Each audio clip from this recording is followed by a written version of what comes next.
히브리서 11장 1절은 믿음에 대해서 우리에게 알려주는 굉장히 귀중한 말씀입니다. 우리 한번 많은 분들이 외우리라고 생각하고 한번 외워보겠습니다. 믿음은 바라는 것의 실상이요 보지 못한 것의 증거니. 믿음에 대해서 아주 정확하게 그렇게 우리에게 말씀하고 있습니다. 믿음은 뭐냐? 바라는 것, 그리고 보지 못한 것을 믿는 것이다. 그게 믿음입니다. 우리가 보통 믿음이 있다, 믿음이 없다 이렇게 얘기를 하죠. 근데 그 믿음이 도대체 뭡니까?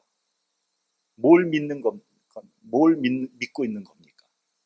이렇게 물어보면 좀 당황스럽죠. 그렇죠? 나는 도대체 지금 뭘 믿고 있나? 우리가 믿습니다, 믿습니다 이렇게 외칩니다. 뭘 믿는다고 그렇게 외치는 것일까? 잘 믿어지지 않는 것을 믿겠다고 그러는 것일까? 믿음은 보지 못한 것을 믿는 겁니다. 여러분은 보지 못한 것을 믿을 수 있습니까? 어떤 사람이 이렇게 말합니다. 나는 내 눈으로 보지 못한 것 믿지 못합니다. 어떻게 보지 못한 것을 믿을 수 있겠습니까? 백문이 불여일견이라 그랬는데 예수님의 12제자 중에 도마가 그랬지 않습니까? 내가 내 눈으로 확인하고 내 손으로 만져보지 않으면 난 못 믿겠습니다. 근데 그 말이 맞는 말인 것 같은데 사실은 맞지 않는 말입니다. 왜냐하면 내가 눈으로 확인한 것을 내가 다 내 손으로 만져본 것 이건 확인할 필요가 없잖아요. 이건 믿고 자시고 할 게 없잖아요. 그거는 있는 사실, 팩트입니다. 팩트. 그걸 믿고 자시고 할 게 뭐 있어요? 그건 믿음이 아니에요. 그렇죠? 근데 여러분, 사실과 진실은 다른 겁니다. 내가 분명히 확인했습니다. 근데 그것이 진실이 아닐 수가 있어요. 그렇죠? 그런 경우들은 굉장히 많습니다. 내가 잘못 안 그런 일들. 예를 들면 예수님께서 죄인의 모습으로 십자가에서 죽었습니다. 이거는 사실입니다. 이건 팩트입니다. 근데 이건 진실은 아니에요. 왜냐하면 예수님은 죄인이 아니었기 때문에. 그리고 죽었다가 사흘 만에 다시 부활하셨기 때문에 진실이 아닙니다. 여러분, 믿음은 보지 못한 것을 믿는 겁니다. 반대로 우상은 뭔지 아세요? 우상은 보이는 것을 믿는 거예요. 그게 우상입니다. 우상은 눈에 보이는 겁니다. 만약에 절에 가서 불상을 보고 그 부처가 나에게 복을 줄 거라고 믿고 그 앞에서 관세음보살을 외치고 절을 한다면 그것은 우상입니다. 똑같은 것으로 예를 들면 옛날에 성황당 같은 데 가서 큰 나무 밑에서 복을 달라고 빈다면 그것도 역시 우상입니다. 여러분, 돌로 만든 불상이나 큰 나무가 무슨 능력이 있겠습니까? 나무나 돌일 뿐입니다. 이제 그런 측면에서 볼 때 우리 기독교에도 많은 우상이 있습니다. 사실은 어떤 사람이 항상 잘 때 성경책을 머리맡에다 놓고 잡니다. 물어봤어요. 왜 성경책을 머리맡에다 놓고 잡니까? 그러면 하나님이 자기를 보호해 주신다는 거예요. 그러면 그 성경책이 우상이라는 거예요. 성경책 자체가 무슨 능력이 있겠습니까? 그렇죠? 또 어떤 사람은 이렇게 금으로 만든 십자가를 꼭 메고 다니는, 꼭 자기 그것만 메고 다닙니다. 왜 메고 다니냐? 그것을 메고 다니면 하나님께서 자기를 보호해 주신다는 거예요. 여러분, 그것은 그냥 단순히 금붙이에 지나지 않을 뿐입니다. 그 금으로 만든 십자가에 무슨 신통력이 있겠습니까? 이러한 우상은 사람을 우매하게 만드는 겁니다. 그래서 원래 원시 초대교회에는 우상이 하나도 없었습니다. 일체 없었습니다. 십자가도 없었습니다. 십자가는 사도 바울이 말씀한 대로 저주의 형틀일 뿐입니다. 다시 말하면 죄인을 못 박아서 죽이는 도구에 불과할 뿐입니다. 그래서 10계명 제2계명에서 우상을 섬기지 말라고 한 것이죠. 출애굽기를 보면 아주 유명한 우상에 대한 사건이 나오죠. 무엇입니까? 무슨 사건이 나오죠? 금송아지 사건이 나옵니다. 모세가 시내산에 올라가서 40일 동안 금식을 하면서 하나님을 만납니다. 그리고 모세는 그 산 위에서 하나님으로부터 십계명이 새겨진 돌판을 받게 되죠. 한편 산 밑에 있는 백성들은 불안합니다. 왜냐하면 시내산, 돌산, 나무도 없고 물도 없고 이런 돌산에 모세가 가가지고 40일 동안 내려오질 않으니까 굉장히 걱정이 되는 거죠. 틀림없이 죽었을 것이다. 뭘 먹고 저 산속에 있냐 도대체. 먹을 것 하나도 없는데.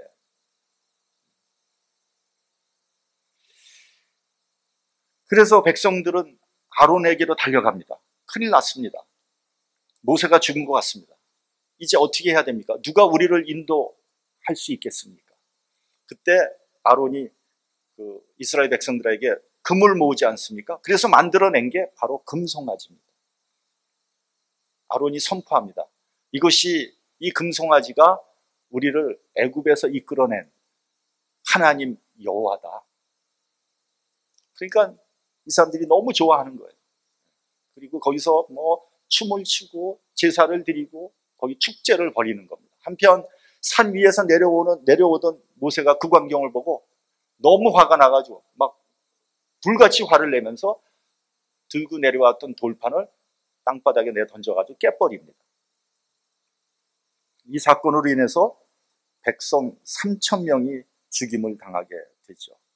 그리고 그 금송아지는 이스라엘이 망해서 바벨론 포로로 끌려가기까지 두고 이스라엘 백성들을 우상으로 이끌게 만드는 올무가 되고 말았습니다.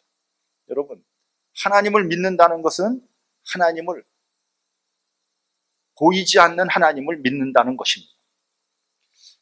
이 세상에서 하나님을 본 사람은 한 사람도 없습니다. 아까 모세가 시내산에서 하나님 보지 않았습니까? 그 성경을 보면 하나님의 천사라고 되어 있습니다. 하나님 본 사람은 아무도 없습니다. 과거에도 없었고 지금도 없고 앞으로도 없을 겁니다.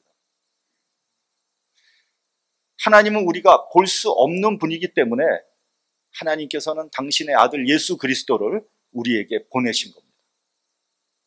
그리고 하나님은 영이십니다.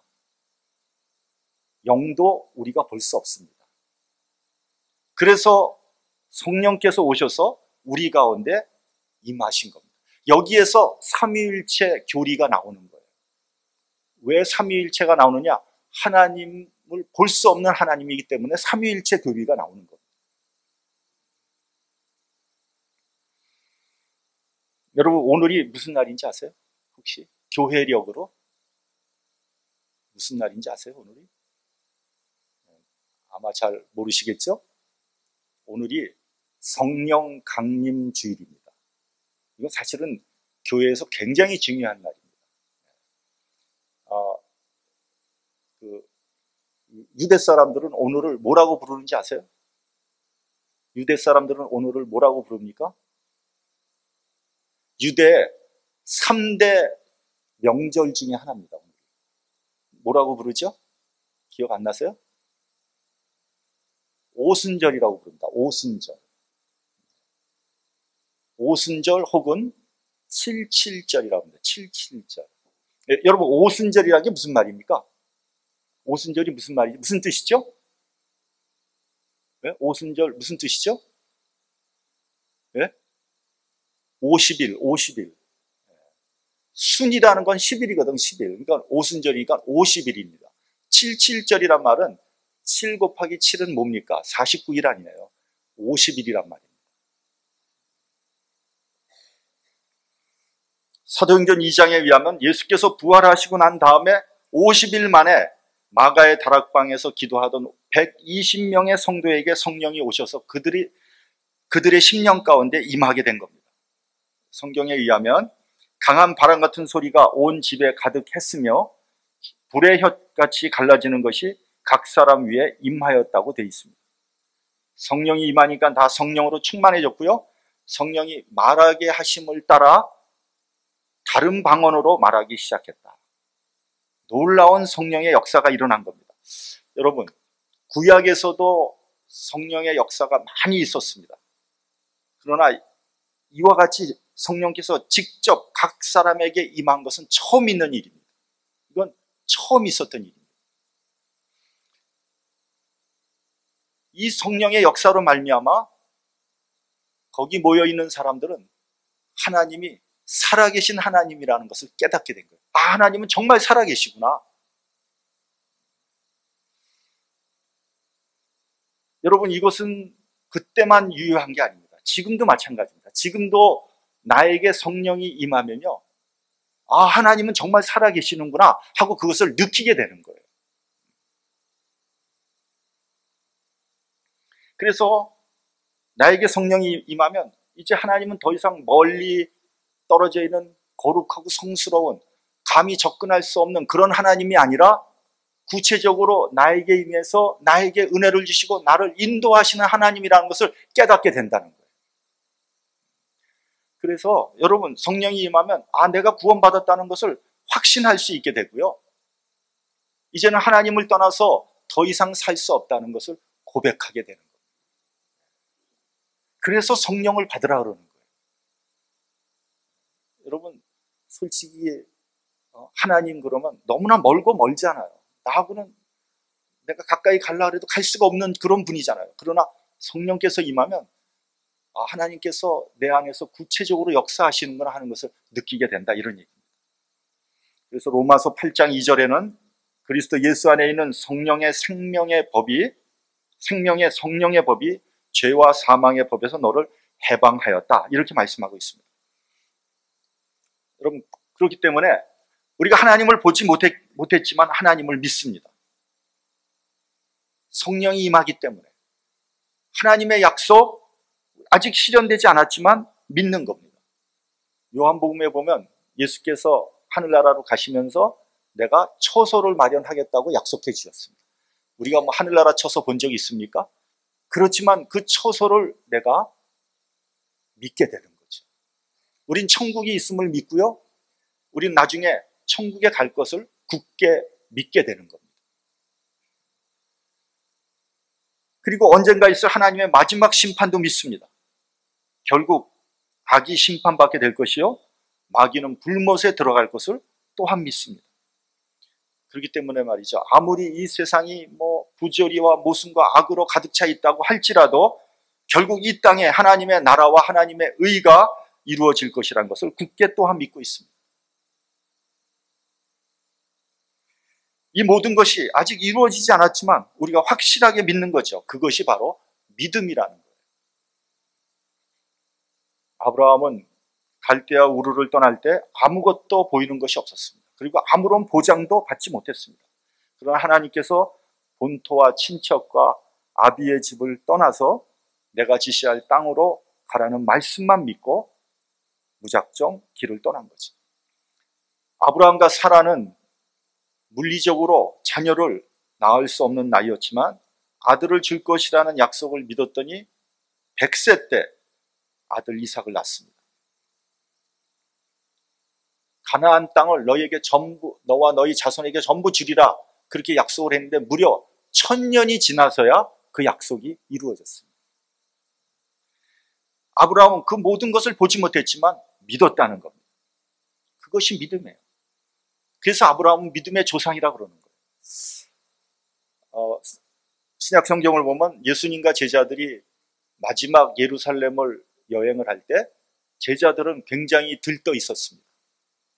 왜냐하면 예수님께서 이번에 뭔가 큰 일을 이루실 것 같은 그런 느낌을 받은 거예요.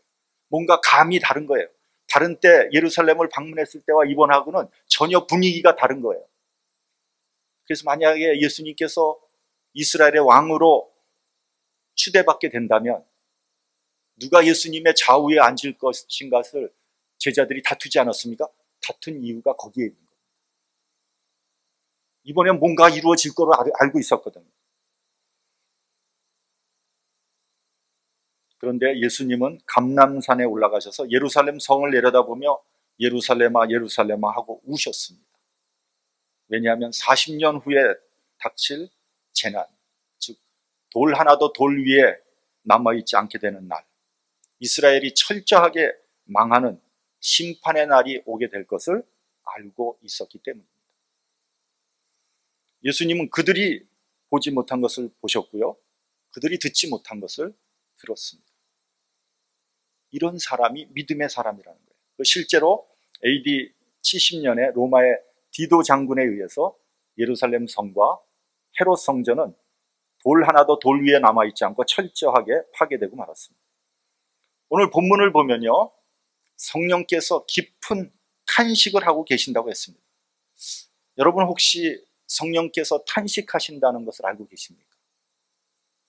성령께서 탄식하는 거 알고 계십니까? 성령께서 어떤 때 탄식하실까? 성도들이 이 세상의 빛과 소금의 역할을 하지 못할 때 성령께서 탄식하십니다. 교회가 타락하고 세속화되는 그런 모습을 보일 때 성령께서 탄식하십니다.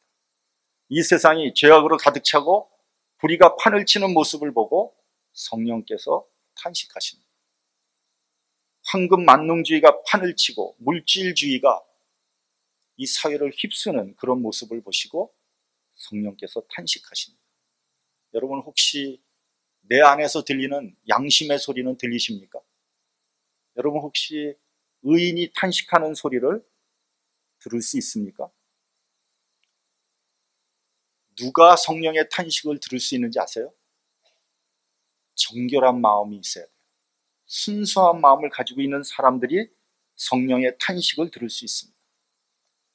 예수의 심정을 소유하고 하나님의 나라를 이루려고 하는 그런 간절한 마음이 있어야지 성령의 탄식 소리가 들리는 겁니다.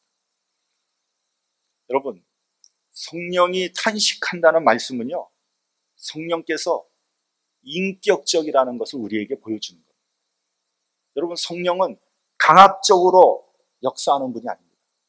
성령께서는 우리의 의사에 관계없이 성령께서 강압적으로, 강권적으로 하시는 분이 아니에요. 여러분, 성령은 마술적으로 사역하시는 분이 아닙니다. 예를 들면 성령이 임하면 그냥 갑자기 부자가 되고 말이죠. 놀라운 일, 그렇게 임하시는 분이 아닙니다. 성령께서는 기계적으로 임하시는 분이 아닙니다. 우리가 성령을 보혜사 성령이라고 합니다. 여러분, 보혜사라는 말은 우리나라 말에 없는 말입니다. 이 성령을 번역하는 사람들이 우리나라 말에 적당한 말이 없기 때문에 만든 말이 보혜사 성령입니다. 성령을 헬라어로 보면 파라클레이토스라고 하는데 이 단어에는 여러 가지 뜻이 내포되어 있습니다. 영어로 보면요, 카운셀러라고 번역하기도 하고요, 에드버케이터로 번역되기도 하고요, 헬퍼, 어드바이서, 어드모니셔, 이렇게 여러 가지로 번역이 됩니다. 다시 말하면 나를 권면하고 나를 변호하고 나에게 은혜를 주시고 나에게 도움을 주시고 나를 보호해 주시는 분이라는 것이 바로 성령이라는 거예요. 그러니까 성령께서는 내 옆에서 나를 권면하시고 타이르시고 책망하신다는 거예요. 성령의 이 말 뜻에 들어가 있는 성령의 의미는 뭐냐면요, 성령께서는 우리를 사랑하신다는 거예요. 성령께서 우리를 사랑하시기 때문에 슬퍼하고 안타까워 하시는 거예요. 우리가 그 탄식 소리를 들을 수 있어야 됩니다. 어리석은 사람들은 몸이 아프면 걱정을 하죠. 그리고 벌벌 떨죠. 근데 마음이 아픈 것은 잘 모릅니다. 더 나아가서 우리 영혼이 아픈 것에 대해서 관심이 없어요. 여러분, 부인과 남편이 싸움을 합니다. 싸움을 하면 처음에는 남편이 막 큰 소리 막 칩니다. 그리고 막 그냥 난리 치다가 이제 점점 기가 꺾여가지고 나중에는 이제 이걸 빨리 마무리 져야 되기 때문에 미안하다고 그러죠. 이제 그만 이 국면을 이제 빨리 해결해야 되니까 부인한테 미안하다고 그럽니다. 그러면 부인은 더 화를 냅니다. 화를 내면서 뭐라 그러냐면 뭐가 미안한데요? 아마 남편들은 아마 그런 것을 종종 당했으리라고 생각합니다. 도대체 뭐가 미안한데요? 그럼 남편은 당황스럽죠. 아니 미안하다 그러면 끝날 줄 알았는데 뭐가 미안하냐 그러니까 할 말이 없는 거예요. 여러분 그 무슨 뜻인지 아세요? 그 부인이 도대체 뭐가 미안한데요? 그 무슨 뜻인지 아세요? 부인의 마음이 아프다는 거예요. 마음이 상처받았다는 겁니다. 그 마음 아픈 것을 위로해주고 그 상처를 치료해줘야 된다는 거죠.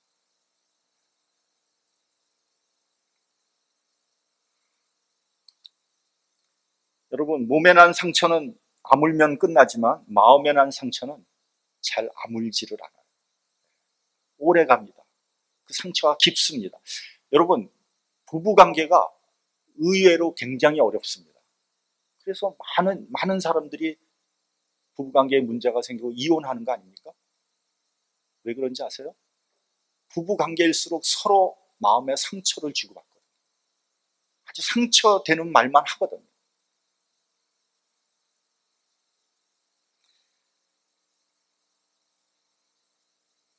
더 나아가서요, 죄악으로 인해서 우리의 영혼이 아프다는 것을 우리는 알아야 됩니다. 아예 영혼이 죽어버렸어요. 영혼이 죽었기에 소망이 없는 겁니다. 소망이 없는 영혼들이 가는 곳이 어디냐? 바로 지옥입니다. 여러분, 나의 영혼에 대해서 관심을 갖고 있습니까? 다른 사람의 영혼에 대해서 관심을 가져본 적이 있습니까? 영혼에 관심을 가진 사람만이 예수의 복음이 들리는 거예요. 영혼에 관심을 갖고 있는 사람만이 복음을 증거하는 겁니다. 왜냐하면 너무 안타까우니까. 예수님의 말씀은 우리의 영혼을 치료하는 복된 소식입니다. 창세기 6장을 보면 하나님이 이렇게 말씀하십니다. 나의 신이 영원히 사람과 함께하지 아니하리니 이는 그들이 육체가 됩니다. 땅 위에 사람 지으셨음을 한탄하셨다고 되어 있습니다. 영원히 죽어버린 인간은요, 한낱 육체에 불과한 거예요. 고깃덩어리에 불과한 겁니다. 그래서 성령께서 탄식하셨습니다. 우리 본문 24절을 함께 봉독하겠습니다. 본문 24절. 자, 시작. 우리가 소망으로 구원을 얻었음에 보이는 소망이 소망이 아니니 보는 것을 누가 바라리요. 우리 그리스도인들이 자꾸만 보이는 것에 소망을 가질 때 성령께서 탄식하십니다. 여러분 우리 그리스도인들이 추구하는 게 도대체 뭡니까? 우리가 뭘 추구하고 있습니까? 믿음, 소망, 사랑 아닙니까? 의, 진리, 은혜, 자유, 양심, 이런 것들은 다 눈에 보이지 않는 것들입니다. 근데 우리는 언제부턴지 눈에 보이는 것을 추구하기 시작했어요. 미래보다는 현재, 영혼보다는 물질에 더 관심이 많습니다. 진리나 양심보다는 출세나 이 세상의 명예에 더 집착하고 있습니다. 하나님의 눈보다는 인간의 눈을 더 의식합니다. 하나님 말씀보다 인간의 소리에 더 민감합니다. 교회에서도 하나님의 칭찬을 들으려고 하는 것이 아니라 인간의 칭찬에 목을 맵니다. 우리의 믿음이 세속화되고 물질화됐습니다. 그래서 하나님께 간구하는 것도 전부 다 세상적이고 물질적인 것들이에요. 그저 기도하는 거 한번 가만히 들어보면 전부 잘 살게 해달라, 자녀 잘 되게 해달라, 좋은 학교 들어가게 해달라, 전부 그런 거 아니겠습니까? 누가 부자는 축복받았다고 하고 가난한 자는 저주받았다고 했습니까? 누가 공부 잘하고 좋은 대학 들어가고 출세하면 축복받았다고 하고 평범하게 살면 축복받지 못했다고 했습니까? 그 기준은 누가 정한 겁니까? 예수님은 한 번도 그런 말씀 하시지 않았어요. 오히려 마음이 가난한 자는 복이 있다 그랬어요. 불의하게 부자로 사는 것보다 청렴하고 가난하게 사는 것이 하나님의 뜻 아니겠습니까?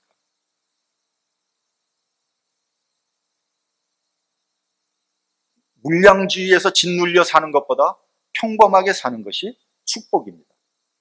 하나님의 자녀들이 세상적인 풍조에 물들고 헛된 것을 찾아 헤맬 때 성령께서 탄식하신다는 것을 우리는 알아야 됩니다. 이 본문 25절 봉독하겠습니다. 25절. 시작. 만일 우리가 보지 못하는 것을 바라면 참음으로 기다릴지니라. 둘째로, 인내하지 못할 때 성령께서 탄식하십니다. 여러분, 신앙생활은 인내하는 겁니다. 하나님의 약속이 이루어질 때까지 우리는 기다리는 겁니다. 여러분, 약속이란 단어 자체에 들어가 있는 뜻이 기다림이라는 뜻이 내포되어 있습니다. 아브라함의 인내를 한번 생각해 보십시오. 아까 말씀드렸지만 약속을 받은 지 25년 만에 아들 이삭을 낳았습니다. 근데 그 약속을 좀 진득하게 기다리지 못하고 중간에 하갈을 맞아서 이스마엘을 낳은 결과 오늘날까지 중동 지방은 피로 물들고 말았습니다. 세계의 화약고가 되었습니다. 여러분, 지금 나오는 테러 단체들 한번 보세요. 전부 다 이슬람 아닙니까? IS, 탈레반, 또 뭐 있습니까? 알카이다, 또 아프리카에는 뭐 알샤바브, 보코하람, 다 흉악한 테러 분자 아닙니까? 왜 그러느냐? 약속을 기다리지 못했기 때문에 그런 일이 일어난 거예요. 여러분, 다윗의 인내를 배워야 합니다. 자기를 죽이려고 쫓아다니는 사울을 죽일 수 있는 절호의 찬스가 2번이나 있었는데도 불구하고 끝까지 기다렸습니다. 하나님께서 다윗을 이스라엘 왕으로 삼으실 때까지 참고 기다렸습니다. 요즘 사람들은 도무지 기다리질 못해요. 지금 당장 결과가 나와야 됩니다. 하나님의 축복을 지금 당장 받아야 돼요. 사업도 형통하고 큰 부자가 돼야 돼요. 교회도 뭐 수년 내에 배가 돼야 됩니다. 그런 마음을 가지고 있으니까 조그만 고난이 와도 견디질 못하는 거예요. 내공이 너무 약해요. 우리가 끝까지 인내해야지 믿음의 사람입니다. 10년을 기다려야 되는데 9년만 기다리고 포기했다면 그건 말짱할 겁니다. 9년 동안 그거 그냥 헛된 세월 보낸 거예요. 내가 참고 기다렸는데 이런 말도 하지 말아야 됩니다. 불평하면 벌써 그 인내는 깨지는 겁니다. 신앙인이라면 아무 말 없이 답이 올 때까지 기다리는 인내가 있어야 됩니다. 인내하지 못하고 약속을 깨버릴 때 성령께서 탄식하십니다. 우리 본문 26절 같이 봉독하겠습니다. 26절, 자, 시작. 이와 같이 성령도 우리 연약함을 도우시나니 우리가 마땅히 빌 바를 알지 못하나 오직 성령이 말할 수 없는 탄식으로 우리를 위하여 친히 간구하시느니라. 우리가 빌 바를 알지 못할 때 성령께서 탄식하며 우리를 위해서 간구하신다는 겁니다. 다시 말하면 기도가 잘못되었을 때, 기도의 제목이 틀렸을 때, 정욕적으로 구하고 세상적인 욕심으로 구할 때 성령께서 탄식하신다는 겁니다. 나만을 위한 이기적인 기도를 할 때 성령께서 탄식하십니다. 그뿐만 아니라 기도를 하지 않을 때, 기도를 중단할 때에도 성령께서 탄식하십니다. 사무엘 선지자는 이렇게 말했습니다. 나는 이스라엘 백성을 위하여 기도하기를 쉬는 죄를 범하지 않겠다. 우리 믿는 사람들이 기도하지 않을 때 그것을 죄라고 했습니다. 기도하지 않을 때 기도가 막힙니다. 기도가 막힌다는 것은 우리 영적인 호흡이 막힌다는 겁니다. 믿음의 사람들은 이것만큼 답답한 것이 없어요. 근데 기도하지 않아도 전혀 아쉽지 않다면 과연 나는 영적으로 산 것인지 죽은 것인지 다시 한번 생각을 해봐야 됩니다. 여러분, 성령의 음성이 들리십니까? 성령께서 탄식하는 소리가 들리지 않습니까? 성령께서 우리의 심령을 두드리는 것을 알고 계십니까? 회개하는 저와 여러분이 되시길 바랍니다. 신앙생활의 능력은 회개에 있습니다. 회개하는 심령에 성령께서 새로운 능력을 주시고 성령 충만케 해주십니다. 성령께 순종하는 저와 여러분이 되시기를 주님의 이름으로 간절히 축원합니다. 기도하겠습니다. 하나님 아버지, 주님께 감사와 찬송을 돌립니다. 성령께서 눈에 보이지 않지만 우리 심령 가운데 임재해서 우리를 인도한다는 것을 꼭 기억할 수 있도록 도와주시기를 원합니다. 내가 성령에 순종하지 않을 때, 성령께서 원하시는 방향으로 가지 않을 때 성령께서 탄식하시고 우리의 마음의 문을 두드린다는 사실을 깨달아 알 수 있도록 인도하여 주시옵소서. 앞으로 우리 신앙생활 하는 동안 성령이 원하는 바를 우리가 깊이 깨닫고 순종하는 우리 모두가 될 수 있도록 도와주시옵소서. 주께서 오늘도 함께하여 주신 감사드리옵고 예수님 이름으로 간절히 기도드렸사옵나이다.